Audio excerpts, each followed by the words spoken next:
Бажаю здоров'я, шановні українці. Короткий звіт за цей день. Доволі гучний день.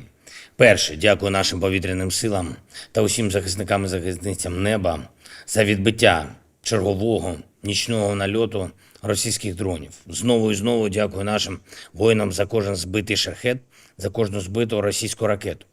Бо це завжди врятовані життя людей, завжди врятована інфраструктура. Друге, на жаль, були влучання і, на жаль, були падіння уламків із відповідними наслідками, на жаль, були втрати. Мої співчуття.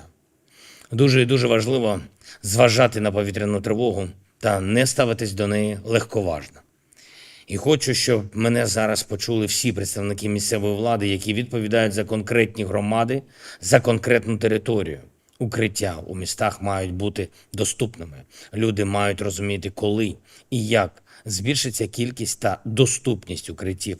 Це відповідальність конкретних посадовців і конкретна відповідальність. Третє. Продовжуємо консолідацію партнерів для того, щоб українська ППО стала максимально ефективною. Російський терор має програвати щодня і щоночі в кожному нашому регіоні, в небі кожного українського міста і села.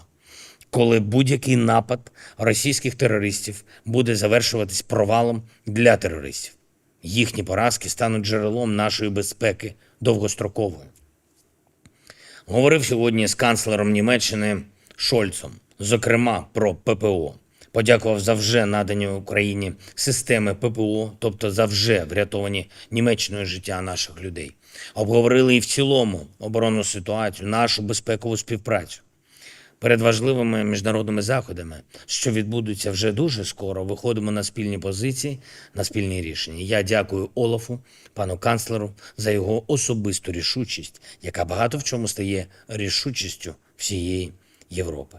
Четверте, говорив з представниками потужної британської оборонної компанії BAE Systems. Це дійсно масштабний виробник зброї, тієї зброї, яка нам необхідна зараз та яка буде необхідною нам і надалі для гарантування безпеки нашої держави та усього регіону.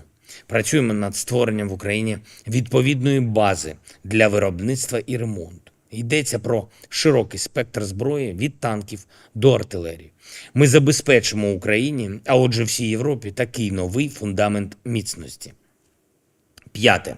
Зустрівся сьогодні з делегацією одного із провідних світових аналітичних центрів Американської Атлантичної Ради.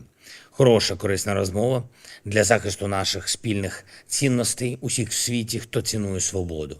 Поінформував представників Атлантичної Ради про наші основні оборонні потреби станом на зараз, на цей час в протистоянні. Ми обговорили кроки, що наближають створення нової авіаційної коаліції. Ми незмінно наближаємось до цього результату, до утримання нашими воїнами сучасних винищувачів.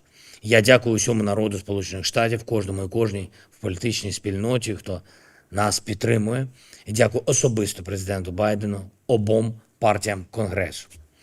Зараз саме в Україні, на нашій землі, у нашому небі вирішується, чи збережуть свобода і цивілізованість глобальне лідерство в цьому столітті. Вирішується нами. Нами. Разом з Америкою, разом з Європою, разом з усіма нашими союзниками і партнерами. Дякую усім в світі, хто допомагає. І, звичайно, сьогодні, як і завжди, я дякую нашим воїнам, усім, хто зараз в бою заради України, усім, хто на бойових завданнях, на бойових постах, Авдіївський напрямок, Бахмут, Мар'їнка, Шахтарський напрямок. Дякую усім, хто захищає наші позиції на Луганщині та на Харківщині. Дякую кожному і кожній, хто захищає Запоріжжя, Херсонщину. Дякую всім, хто тримає силу нашого кордону. Наші бригади, які воюють, наші бригади, які готові йти вперед, наша розвідка, наші сили безпеки на всіх напрямках та на всіх рівнях ворог повинен відчути, що Україна зміцніла. Слава нашим героям! Слава Україні!